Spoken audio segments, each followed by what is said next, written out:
So good morning. Everybody okay? This is going to be a pretty wild ride for the next 40 minutes or so, just so you know. So you need to strap in, keep your hands and feet in the cart at all times, because you're gonna go through a range of emotions here. So one thing to let you know is that I am an attacker.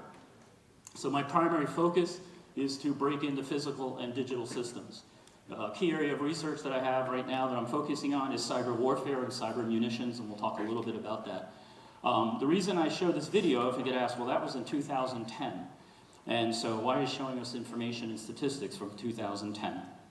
Well, let's take a look at some of the data that is come up in terms of where we are from 2015 to 16, because the data is not in from 16 to 17. And so in 2015, this is 1 year, we saw that organizations across industries, doesn't matter what industry, increased spending on cybersecurity about 20%. So they're spending more money. We believe that number is true for 16 to 17, and will probably be true in 17, in 18 to 19. So if you're a vendor, it's a good time to be a vendor. And so, but at the same time, we saw a 38% increase in cybersecurity attacks, and we saw a 23% increase in the cost of an attack. So if you get attacked, this is on average, if it's a good medium to large scale attack, it's going to cost you about $4 million to fix. But how are the attackers doing? Because we talk a lot about what's happening in the industry, but the attackers are actually getting better. In fact, if you were an investment banker, you're better off investing in attackers than you are in any organization outside the attack world when it comes to cybersecurity. The cost of an exploit kit, a kit that allows you to go out and break into things and uses malware or viruses or Trojans, the average cost now is $1,300. We believe it's actually down below about $900 today. So that's a 44% decrease. What does that mean? Anybody in this room can go to Google, type in exploit kit malware, and you, for about $900 to $1,300, can buy your own exploit kit. Very well done, completely professionally developed. So that's driven down the cost of executing attacks by about 40%. There's a lot of reasons for that, which I won't go into. But if you become targeted, so we've mentioned the Super Bowl, right? It takes on average, if somebody's truly coming after you, less than 24 hours for them to be successful. This number I ask often I don't put up the other numbers, and I'll say, does anybody know what that number is? And people think, well, yeah, maybe it's a good lottery pick, which it may very well be. But that number 5 represents how long it took to detect somebody in a network that was breached. And in 2010, it was 5 days. Within 5 days, we could tell somebody had breached a network. Today, where we stand now, it's 265 days on average before an organization, regardless of the technology they employ, will detect that somebody's breached their network. 5 of the last major breaches you've heard about, Equifax, Anthem, OPM, have all been detected by humans, not technology. It's pretty sobering. How many of you in this room change your passwords in your organization every X amount of days? Okay, on average, that's about, typically people change them every 90 days. So one of the things I often ask people when I'm lecturing to chief information security officers is how many of you that change your password every X amount of days also require your family to change their banking password every X amount of days? And I won't ask you, but most of the time nobody in the room raises their hands, which is kind of weird to me because it means that at your job you're changing your passwords, but you don't feel that the same risk applies to your personal banking. Now, the reality is that there's some myths that go along with this. And as an attacker, I'll hear defenders speak about these things, and I kind of chuckle, because I'm like, I don't really know what you're trying to say, because none of that really bothers me as an attacker. And I'll give you some more examples of this. But changing passwords, so I'll hear people say changing your password reduces the attacker's ability to get in. Not really. If you change your password every 40, 50 days, that might keep somebody out if they're not really good, but more than likely they're just going to repeat the attack that got the password to begin with. So you haven't fixed the problem, they're still able to come at you, right? I'll hear, well, if it was encrypted, they wouldn't have been able to get the data. Encryption doesn't bother an attacker. I don't really care about encryption, where we're talking over the wire or file-based encryption. Now, I'm not telling you not to encrypt, but if you believe in encryption and that's going to stop an attacker, you've got a false sense of security. Because typically what we do is we'll steal your credentials, and you have access to the data. So if I have your credentials, I don't really care about encryption. Right? I don't copy the entire file. I take it a little bit at a time, posing as you. So encryption, you need to be careful with how you're using it and what you think that does for you. We also hear things about people saying, well, we passed our audit, so we had an assessment done, or we had this done. Those are also false senses of security. They're important to do. Now, one thing I will tell you, sometimes I'll do this talk and people say, well, John said not to change our passwords, or John said we don't have to encrypt anything. That's not what I'm telling you. I'm telling you be very careful in creating the belief that those things truly will protect you from a motivated attacker. You need to raise the bar in this day and age. So, talk a little bit about my organization, just to give you some context and for you to help you understand who's up here talking to you. So we started back in 2013. We're focused on critical infrastructure, cybersecurity, healthcare, and the other sectors that Department of Homeland Security talks about when they talk about critical infrastructure. We focus, there's three differentiators to us, which I think are relevant to this talk, is our purpose. Our mission statement is very simple, sounds marketing oriented, but it's to wake up every day and stand between good and evil. And that's basically all we think about doing, is how do we stop evil from prospering? And that is something I think everybody in this room can also share in terms of a mission. Our people are different. One of our team members is the co-founder of Anonymous. One of the other gentlemen we have is a retired Air Force major who helped stand up the Pentagon Cyber Warfare Command. And we've got some people out of the SEAL teams and things like that. So we have really unique people, but our perspective is probably the most unique, and kind of hinted at that. We have an attacker's perspective. Whenever we're thinking about security, we think of it, we're not defenders. We're definitely not that type of mentality. We just think about how do we break into things. Now, I got here this morning and I thought, well, how can I break into everybody's phone? How many people here are using Wi-Fi? That's the guess Wi-Fi. Some of you in there are squirming right now. It didn't do anything to your phones, and it didn't do anything to your laptops. But it's what I think about.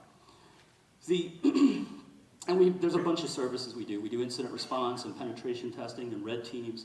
We have a security operations center. We gather intelligence from 8,000 sensors in 120 countries. We put all of this together to really kind of think about how do we help people learn and kind of become aware of what's really happening in the world.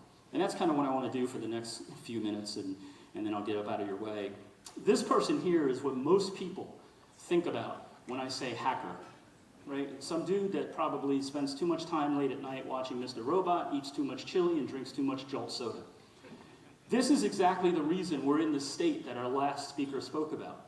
This is why we're solving 2020 problems with 2010 solutions. The word hacker in and of itself is dated. We should not be using the word hacker. I think it's even funnier when we say black hat and gray hat and white hat, if any of you are familiar with those terms. That's like saying an accountant who steals money from a bank is a black hat accountant. No, they're a criminal. And that's the slight difference that has happened over the last 8 years, but we keep thinking that this dude is the problem. So we're defending ourselves for him. And he or she is not that problem. This person, and I can only find male figures, but interestingly enough, female attackers are on the rise. Actually, it's the largest growing segment of attackers are females. This is the problem. Attackers. If you think you're being hacked and you're defending against hackers, you really need to revisit your security strategy. There's nobody hacking you, and if they are, most of the things you have in place will probably protect you. But the people that are committed, especially for the people in this room, where you're representing government and educational institutions and law enforcement, you're not hacked, you're attacked. And that mindset, that shift in mindset by you is critical to your success. So who are the attackers? What do? Well, we classify them in three groups: cyber criminals, cyber spies, and cyber terrorists. And it's important that you understand that, because you can't develop an effective defense against someone you don't know. We've talked about the Super Bowl. That's like one of the teams going, yeah, I don't know who the defense is. I guess they have linemen and stuff like that, but really don't need to worry about it until we show up that day. You need to understand who's coming at you. So what do they want? Well, there are basically three things that drive them. Cyber criminals, they're driven by financial motives. And it's easy. You can look at your organization and go, where's the financial information? What do we got to do to protect that? Right? Cyber spies is mission. We'll talk more about them in a moment. And then lastly are cyber terrorists, whose ideology, right? And we'll talk about them a little bit. So there's also a methodology. Any of you that have served in the military will see this as a standard methodology for mission planning and execution. And one thing, this is why I get so fired up and ramped up about let's not call people hackers, but they're attackers. Hackers don't have a methodology. They're not doing intelligence gathering. Right? As an attacker, me, if you told me to come after your organization, the first thing I'm doing is intelligence gathering, actually after I brief my team. But if you just gave me the name of your organization, no IP addresses, nothing else, I'm going to go on your website and start looking at your job postings. And I'm going to try to figure out, well, are you hiring a Cisco engineer? Oh, so now you got Cisco equipment, right? I'm going to start looking for, are you hiring a Java programmer? So I'm going to start gathering intelligence, and that's what attackers do. And since we don't have that mindset, we kind of just don't really think about how sophisticated they are. So it's a very powerful methodology that they employ, and we've seen this, regardless of their motivation, they employ this tactic. So let's talk a little bit about the convergence of physical and cybersecurity. So most of you in this room, if not all, have heard about the Mumbai bombings, when they went after the hotel. It was a group of terrorists out of Pakistan. And it was really interesting what they did. NYPD has done a massive investigation into what they did because they're scared that this is going to happen in New York City. And I would suspect law enforcement agencies or planning in Atlanta should also be concerned with this type of situation happening here. And the really interesting part is the convergence of the physical and the digital in this case. And this is not what we would consider a traditional cybersecurity attack, but it just at the same allowed them to carry out something that I thought was pretty nefarious. So the attackers went from room to room. And what the terrorists had done is they breached the cameras. So when the SWAT teams were moving into position and staging, right, we talk about perimeters, inner and outer perimeters with SWAT teams, the terrorists knew where the teams were. The second thing they were able to do is break into the communication systems. So they knew the transmissions that were going on. And that's pretty bad enough, because if you're trying to set up on a sniper position and all of a sudden somebody knows you're there, it's a bad day for you. But it didn't end there.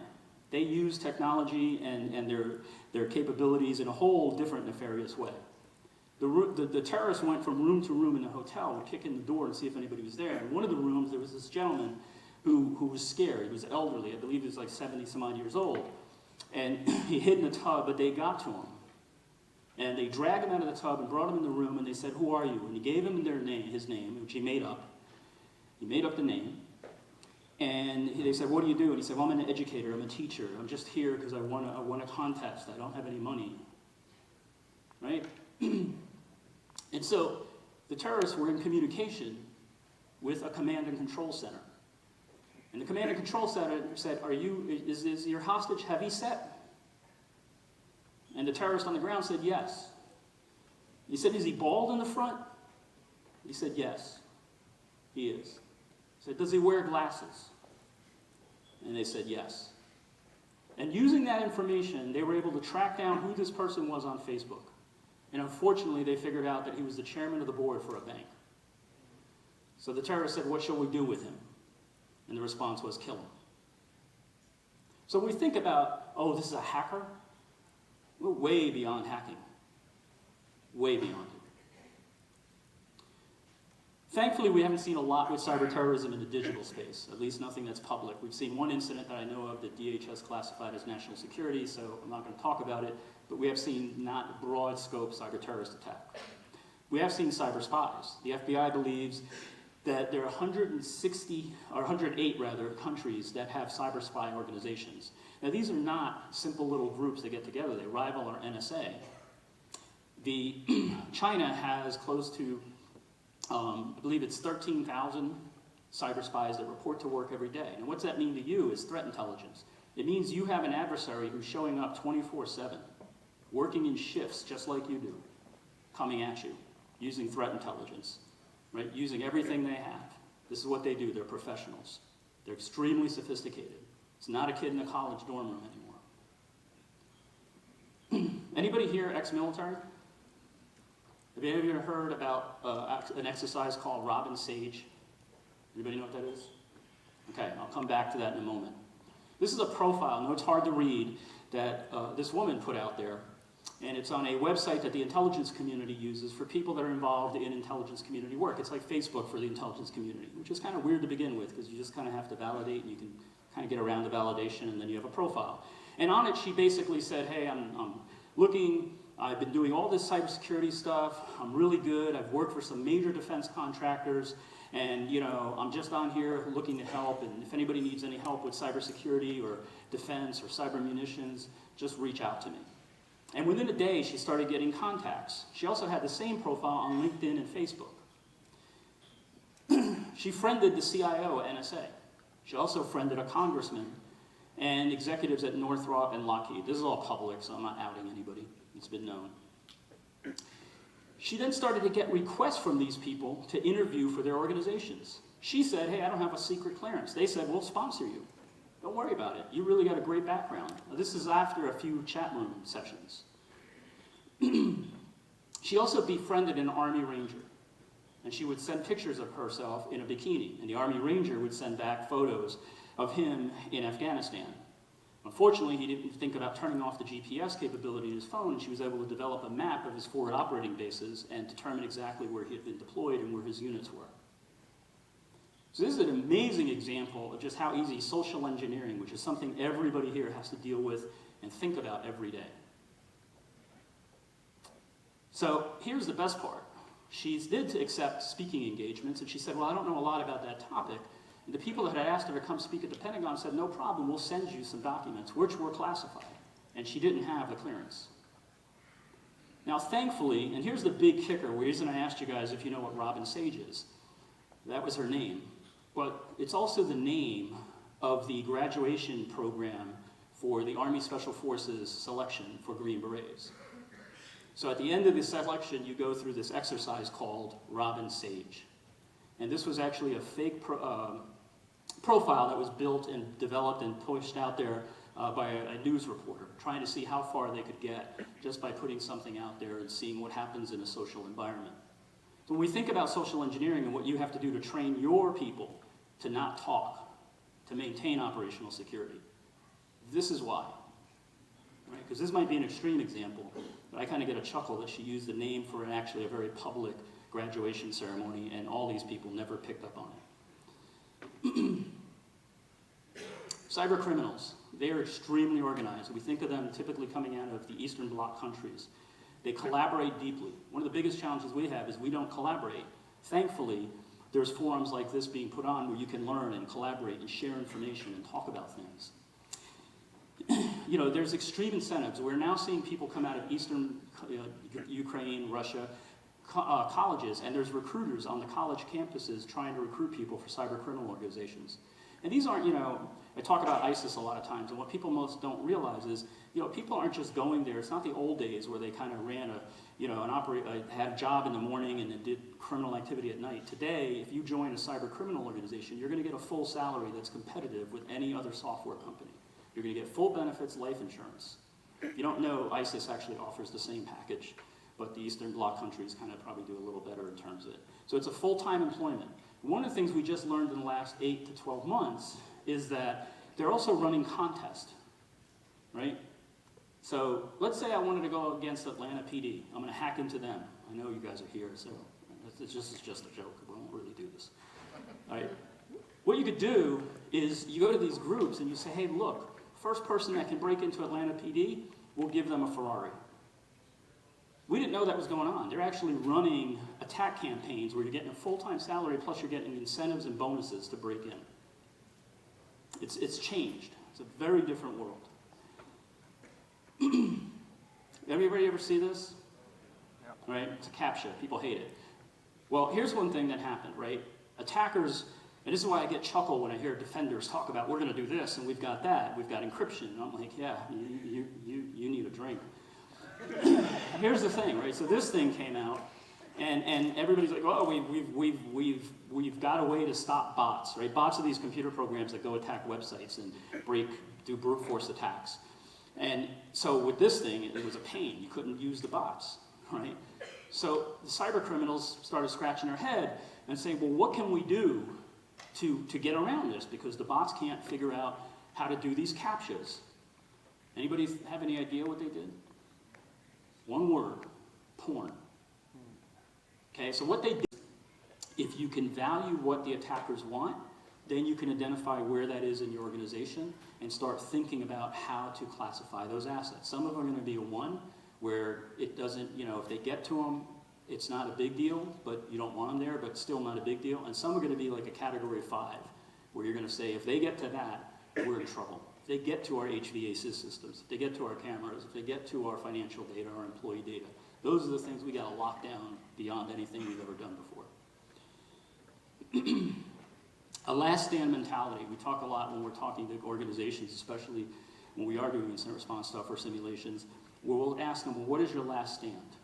Well, if everything goes wrong, everything you've thought is going to work goes wrong, what is your last stand? We do this with SWAT teams too. We'll talk them about, what if you do go into a situation, there's an overwhelming force? What is your last stand as a SWAT team? And a lot of teams and a lot of people, especially in cybersecurity, don't really think about what would be our last stand. Is it air gapping the organization? Is that your last stand? We're going to just disconnect from the internet and try to get things under control? If you do that, what are the impacts to your systems? Is everything in the cloud and you can't disconnect? Right? Simulate and answer a ransomware attack. This is a real interesting thing to do, and these are things that your IT groups or consulting firms and others can help you figure out. But go ahead and simulate a ransomware attack. And I don't mean encrypt your data. Just figure out if somebody took the ransomware and spread it on your network, how far would it go? How quickly would it spread? Once you have that information, you can start locking down the network and figuring out how to contain the attack versus just letting it go and do whatever it is. We talked about last stand. Honey records. This is a simple one that you can do, and it doesn't take a lot of tech. In your databases, in your systems, your Word documents, create one that if anybody opens it, reads it, touches it, it sends off an email or an alert. It's a real cheap thing to do, but as an attacker, if I come into your organization and I break in, and I go and I grab a Word document or an Excel spreadsheet, or I look at your financial data, there should be something in there that nobody ever touches. And if you do get it touched, you know somebody's doing something they shouldn't do. That will cut down that whole concept of going from 265 days before you know somebody's in to hopefully getting it down to 5 or 7 days and getting it back on track to where you can start understanding that somebody is in your networks. That's what we call honey records. I know this looks like gobbledygook. It's actually code that I wrote, and if you get the slides, you can give this to your IT team. One of the things I always say is I'll ask people, like, what's on your network? And they're like, oh, John, you have no idea. We don't know what's on our network. We have so many systems, I have no clue. Here's somebody you can ask, because they'll always know what's on your network, an attacker. Attackers seem to figure out everything on your network. So this is a script we use when we attack networks. You can use it, it really works. It does absolutely nothing nefarious. Your teams can look at it. And it will actually go through and catalog all the file shares in and across your network and basically give you a printout of everywhere you're sharing data. So enjoy it if you're into that kind of thing. If not, I would get somebody to do it for you.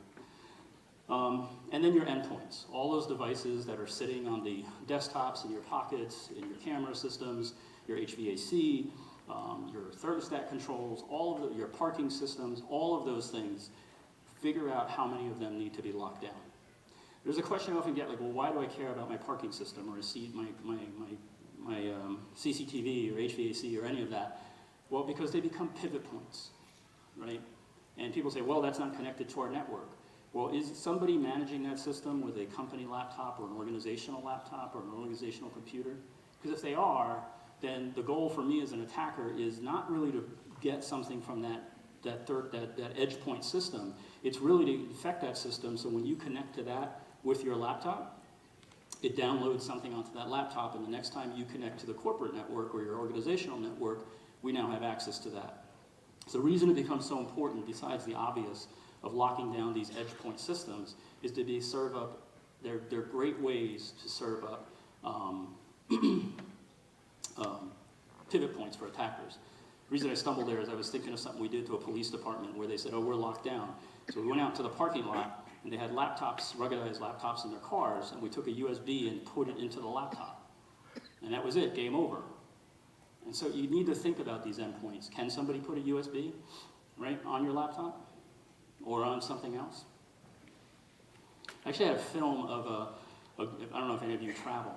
I didn't show it in here, but I'll just tell it to you real quick. I have a film of a group in actually the Asian countries where when you go out for whatever you're going to do during your day, they will come back in the room. They've paid the maids to actually plant stuff in your room, or if you left your laptop behind, you went to the gym or out to dinner, they'll infect your laptop. And so if you got people traveling, you really need to think about what you're doing to protect them. Network segmentation. This is a big one and a costly one, but something that experts can help you with. But it's a really important thing to do, and eventually it's just going to be kind of required. And that is, you have a network. Think about how can you segment that network, break it into smaller and smaller pieces. And what that helps you with is to do something called containment, right? Where you can contain attackers to segments of your network and kind of help drive that protection around your high-value targets. So segmentation, big thing. I'm going to skip this one. And then zero trust networks. This is a really kind of comes out of DoD, and it's gaining popularity in the non-DoD areas, which is you basically set up the system so that you don't trust anyone connecting into it, and you kind of figure out who really needs to access to it at that point. So that's pretty much all I have for you guys today. Happy to take questions later on. But one last thing before I go that I'd like you to do. Can everybody just stand up? This won't hurt, I promise you. Just stand up for 1 second. So I told you that attackers collaborate. But look around the room, to your left and to your right. Our mission is to stand up every day and fight good and evil. When you look around this room, that's your mission too. You really need to kind of take charge of the fact that that's what you do every day that you get up. I don't care if you're government, private sector, what it is, that's what you do. So with that, I'll leave you. Have a great conference. Thank you, John Gomez. Stand up and protect, right? That's our duty. That's our